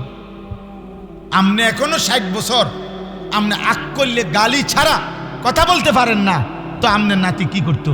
আমনের নাতি জোনায়েদ বাগদাদি হইতো নাকি? বুঝেন নাই আমার কথাটা? এই আফসোসের বিষয় হলো এটা। মহিলা নিজে বেপর্দা, তাহলে তোমার মেয়ে কেমনে দিনদার হবে? তুমি মা নিজেই সারাক্ষণ টেলিভিশনে নাচ গান দেখো, তোমার সন্তান আখলাক শিখবে কার কাছে? আরবিতে বলা হয় আল বাইতু মাদ্রাসাতুন উলা লিল আওলাদ, প্রত্যেক সন্তানের প্রথম মাদ্রাসা, বিদ্যালয়, শিক্ষা নিকেতন তার ঘর, আল বাইত। আরেকটা প্রবাদ আছে আরবিতে, হিদুনুল উম্মাহাত মাদ্রাসাতুল বানাত, মায়ের কোল সন্তানের প্রথম পাঠশালা, সন্তানের প্রথম বিদ্যালয় কি? মায়ের কোল। মা শিখাবে আখলাক, মা শিখাবে। আজকে মা তার 3 বছরের বাচ্চার হাতে একটা বড় মোবাইল দিয়া ভাত খাবে। এই তো চাষা, মা বাচ্চার হাতে মোবাইল দিয়া বলে, হেবুড়ি ড্রেসিং টেবিলের মধ্যে সাজে, বাচ্চা মোবাইল টিপে। বাচ্চারে দিয়ে দিছে, তুই 3 বছরের বাচ্চা, তুই মোবাইল টিপতে টিপতে বড় হ। ও আখলাক শিখবে কার থেকে? ও চরিত্র শিখবে কার কাছ থেকে? ও কার কাছে শিখবে? হাদিসের মধ্যে আছে, হযরত জাবের ইবনে আব্দুল্লাহ রাদিয়াল্লাহু তাআলা আনহু, জাবের এই সাহাবী আল্লাহ নবীর প্রিয় সাহাবী। ওনার আব্বা, ওনার ছোট ছোট 9 জন বোন, মনে হয় 6 জন বোন, ওনার ছোট্ট ছোট্ট বোন, 6 বোন রাইখা, ছোট ছোট রাইখা ওনার আব্বা ইন্তেকাল করছে। এই সাহাবীর আব্বা। এখন এই সাহাবী তখন একজন মহিলাকে, উনি নিজেও যদিও যুবক, কিন্তু উনি একজন বিবাহিতা মহিলা, একজন বিবাহিতা নারীকে বিয়ে করছে। অথচ ওনার যে বয়স, ওই বয়সে একজন অবিবাহিতা মেয়েকে বিবাহ করতে পারতেন। উনি ইচ্ছা করে একজন বিবাহিতা মহিলাকে উনি বিয়ে করছে। তো নবীজি জিজ্ঞাসা করলে, জাবের তুমি বিয়ে করছো? বলছে, ইয়া রাসূলুল্লাহ, হ্যাঁ। তো বলছে, আবিকরান আম সাইয়িবান, তোমার স্ত্রী অবিবাহিতা ছিল আগের নাকি বিবাহিতা নারী? উনি বলছেন বিবাহিতা নারী। আল্লাহ নবী সাল্লাল্লাহু আলাইহি সাল্লাম বলছেন, হাল্লা বিকরান, আহা তুমি কেন অবিবাহিতা নারী বিবাহ করলে না? তো উনি তখন বলছে, ইয়া রাসূলুল্লাহ, আমি পারতাম কুমারী মেয়ে বিয়ে করতে, কিন্তু আমার ছোট ছোট 6টা বোন আছে। আমার আব্বা এই বোনগুলো রেখে আমার আব্বা মারা গেছে। আমি চেয়েছি একজন বুঝমান মহিলা বিবাহ করছি এই উদ্দেশ্যে শুধু, যে আমার এই ছোট্ট ছোট্ট বোনগুলোকে তুআল্লিমুহুন্না ওয়া তুআদ্দিবুহুন্না, এই হাদিসের শব্দ। ওই মহিলা, ওই ঘরের আমার বিবি আমার এই ছোট ছোট বোনগুলারে এলেম শিখাবে, আদব শিখাবে, আখলাক শিখাবে। এই জন্য আমি একজন বুঝবান একটু বয়স্কা মহিলা বিবাহ করছি। নিজের স্বার্থ কিছুটা কোরবানি দিছি যেন আমার বোনরা আখলাক শিখে। তাহলে এর দ্বারা বোঝা গেল একজন ঘরের বিবি, তার জিম্মাদারি এটা বাচ্চাদেরকে আখলাক শিখানো, ইলম শিখানো। আমাদের ছেলেরা ওই রাস্তার বেড়ি পছন্দ করো, হ্যাঁ, যে বিয়ের আগেই তোমার সারা গেরাম দেখাই লাইছে, শরীর, যৌবন, চেহারা, ওর কাছ থেকে তুমি আখলাক পাইবা কই, সুখ পাইবা কই, নিরাপত্তা পাবা কই, তোমার সন্তানের চরিত্র পাইবা কই? বিবাহের আগেই যে মেয়ে টিকটক করে, হারাম ছবি দেয়, কোন নাফরমানের সাথে যার হারাম সম্পর্ক, অবৈধ প্রেম ভালোবাসা, ওই নারী তোমার জীবনও কোনোদিন সুখ দিতে পারবে না, আনন্দ দিতে পারবে না। কারণ সে তো আজীবন মোবাইলে যেই পুরুষ দেখছে, ওগুলা তো নায়ক, ওগুলা তো তুমি বেড়াইতে চাইতে একটু হ্যান্ডসাম দেখছে। এরপরে যখন তোমারে দেখবে বলে যে আমার এটা কিতা দিল অপদার্থ একটা।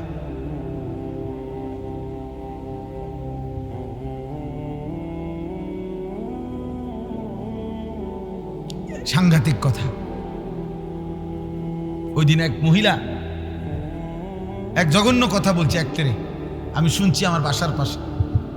তুই যেই বেড়া, বউ তো দূরে থাক, তুই আড্ডিও পাইতি না।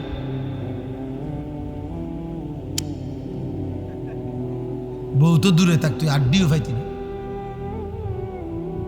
বদ আখলাক ভালো করবে না তোমাদের। এ নারী দেখো, ছবি দেখো, মোবাইল দেখো, একদিন আফসুস করবা,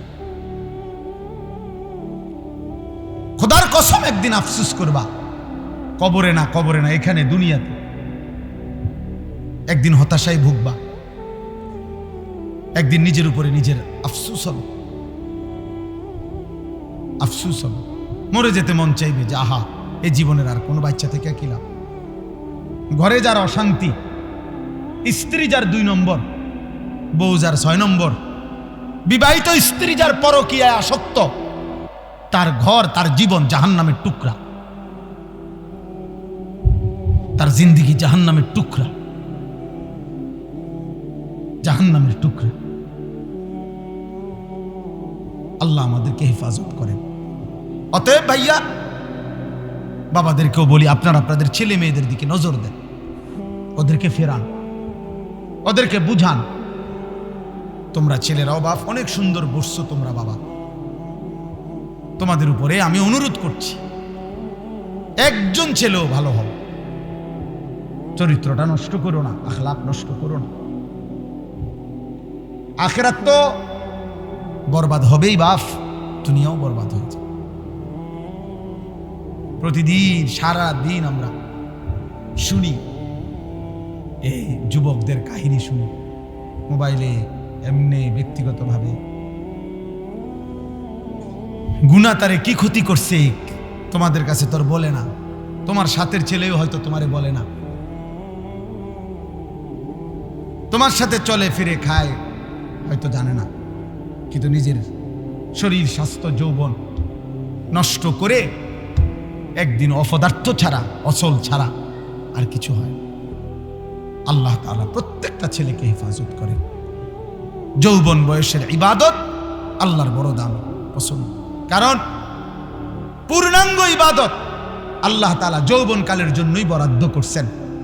বৃদ্ধকালে মানুষের শত আগ্রহ হইলেও শারীরিক দুর্বলতার কারণে বয়স হয়ে গেলে ওই মানুষটা বহু আমল আর করতে পারে না। এবার এখন বুঝছে সারা রাত তাহাজ্জুদ পড়লে ভালো হইতো, কিন্তু শরীরে তো কুলায় না। উনি এখন বুঝছে 1,00,000 বার আল্লাহরে ডাকলে তসবিহ পড়লে ভালো হইতো, কিন্তু ওনার শরীরে তো কুলায় না। কিন্তু যৌবন কালে সম্ভব। যুবকের আবার রাত কি, যুবকের আবার দিন কি, 24 ঘন্টা যৌবনের বরাবর। একটা কিশোর যুবকের জন্য রাত দিন মূলত বরাবর।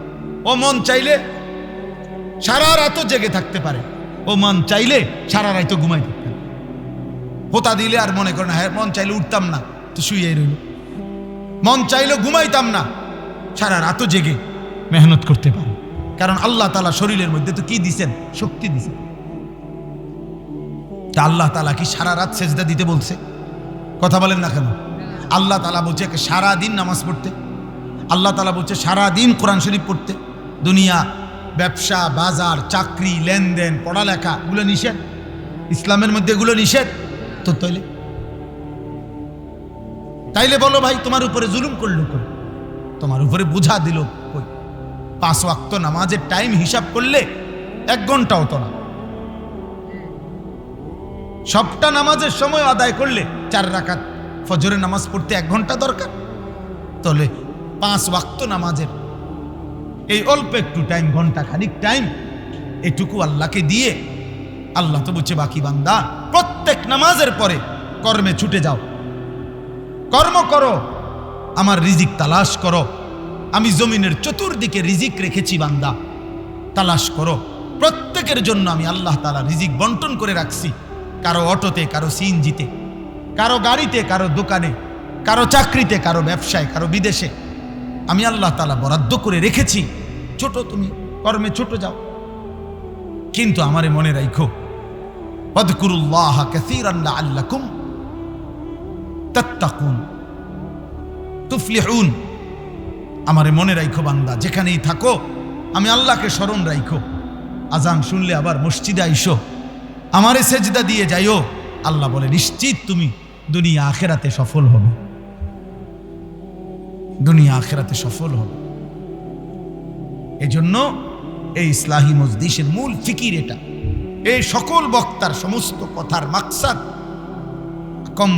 কমপক্ষে নিজেকে নষ্ট না কর। আর যদি কিছু করতে না পারো, এই সমাজ, এই জাতি, এই দেশ, এই পৃথিবীর কোনো উপকার যদি তোমার দ্বারা নাও হয়, নিজেরে নষ্ট করো। নিজেরে চরিত্রহীন মানুষের কোনো ইজ্জত থাকে না। কোনো সুর, কোনো ডাকাত, কোনো সুদখোর, কোনো ঘুষখোর, কোনো কিস্তিখোর, কোনো জুয়ারি, কোনো মদখোর, নেশাখোর, কোনো জেনাকারী, বেবিচারী, এগুলো তো ইজ্জত থাকে। ক্ষমতা দেখাইলেও সম্মান থাকে না, দাফট দেখাইলেও ইজ্জত করে না মানুষ। সামনাসামনি হয়তো যে কইছে, পিছন দিয়ে আবার মন্দই বলে, অসতী। এজন্য নাফরমান কখনো ইজ্জত পায় না, আমিও না, তুমিও না। আল্লাহ তাআলা আমাদেরকে হেফাজত করেন। আমি যেই 4টা আয়াত পড়ছি, এবার সংক্ষেপে 4টা আয়াতের অল্প একটু কথা বলি, তাইলে আমার কথা শেষ। এই 4টি আয়াতের মধ্যে ছোট্ট আয়াত, মূলত আমাদের নবী সাল্লাল্লাহু আলাইহি ওয়াসাল্লাম, আমাদের প্রিয় নবী সাল্লাল্লাহু আলাইহি ওয়াসাল্লামকে লক্ষ্য করে আল্লাহ তাআলা এই কথাগুলো বলছেন। আমাদের নবী সাল্লাল্লাহু আলাইহি সাল্লামের একটি বিশেষ বৈশিষ্ট্য এটা, কোরআনের আলোকে নবীজির অগণিত বৈশিষ্ট্য, অসংখ্য, দুনিয়াতেও আখিরাতেও। তো এখানে আল্লাহ তাআলা একটা কথা বুঝাইছেন, কোরআনুল কারীমের তাফসীরের মধ্যে আছে, এই সূরা যেটা আমি পড়ছি আলাম নাশরাহ, এই সূরাটা 94 নম্বর সূরা 30 নম্বর পারা, অনেকে পারে ওই সূরাটা আলাম নাশরাহ লাকা সাদরাক। এই সূরা ছোট্ট ছোট্ট 8 আয়াত এই সূরার মধ্যে, এর মধ্যে মাত্র 4টি আয়াত আমি পড়ছি।